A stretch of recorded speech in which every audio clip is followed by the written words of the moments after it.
টাকা কেন আনছেন? আমারে কিনতে? না, ছোটবেলায় তোমার সাথে আমার যে বিয়ে হয়েছিল সেটা তো ডিভোর্সের প্রয়োজন, তাই টাকাগুলো নিয়ে আসছে দেনমোহর হিসেবে। ডিভোর্স কি বাবা? আন্টি, রাইসা আর আমার যে সম্পর্কটা আছে সেই সম্পর্কটা আমি শেষ করতে চাই।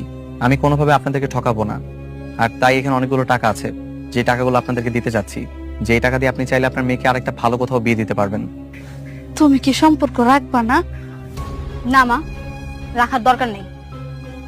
আপনার এই টাকা আপনি নিয়ে যান, আর ডিভোর্স দিবেন তো ঠিক আছে, আমার কোনো আপত্তি নেই। এখানে অনেকগুলো টাকা আছে, এই টাকাগুলো ফিরিয়ে না দিয়ে রেখে দাও। তোমাদের সংসারে কোনো অভাব থাকবে না, তোমরা খুব ভালোভাবে জীবনযাপন করতে পারবে। আমাগো কথা আপনার চিন্তা করা লাগবে না, আমগো ব্যবস্থা আমরা ঠিকই কইরা নিব। হ্যাঁ বাবা, তুমি টাকাগুলা লয়ে যাও, এগুলা আমগো কোনো দরকার নাই।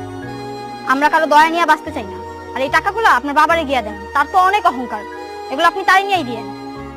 ঠিক আছে, যদি না নিতে চাও তাহলে তো আর জোর করে দিতে পারবো না, তবে কখনো যদি টাকার প্রয়োজন পড়ে তাহলে আমাকে জানিও, টাকাগুলো তোমাদের কাছে পৌঁছে দেবো।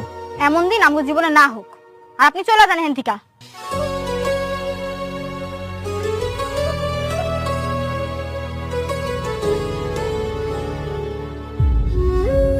চলো।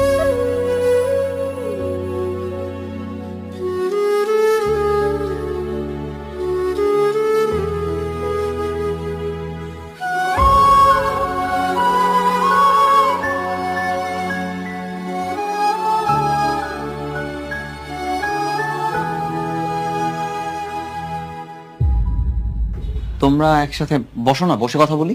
না, বসবো না। তুমি তো কিছু জানালে না। বস্তিতে গিয়েছিলে? হ্যাঁ, গিয়েছিলাম। ওরা বললো যে ওদের কোনো টাকা চাই না,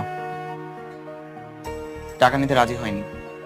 ওরে বাবা, টাকা চায় না তো কি চায়? আমাদের সব সম্পত্তি ভোগ করতে চায়? বিষয়টা এরকমও না বাবা, ওরা ডিভোর্স দিতে রাজি আছে, কিন্তু কোনো টাকা বা কিছু ওদের চাই না।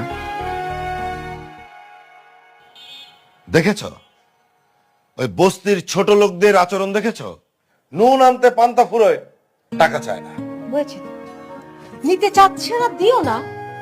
ওদের নিয়ে তোমাদের এত মাথা ব্যথা কেন? যাদের নুন আনতে পান্তা ফুরায়। মা প্লিজ, তোমরা আবার ঝগড়া শুরু করো না। এমনিতে কটা দিন যাবত অফিসে মনে বসাতে পারছি না এই একটা ঝামেলা নিয়ে।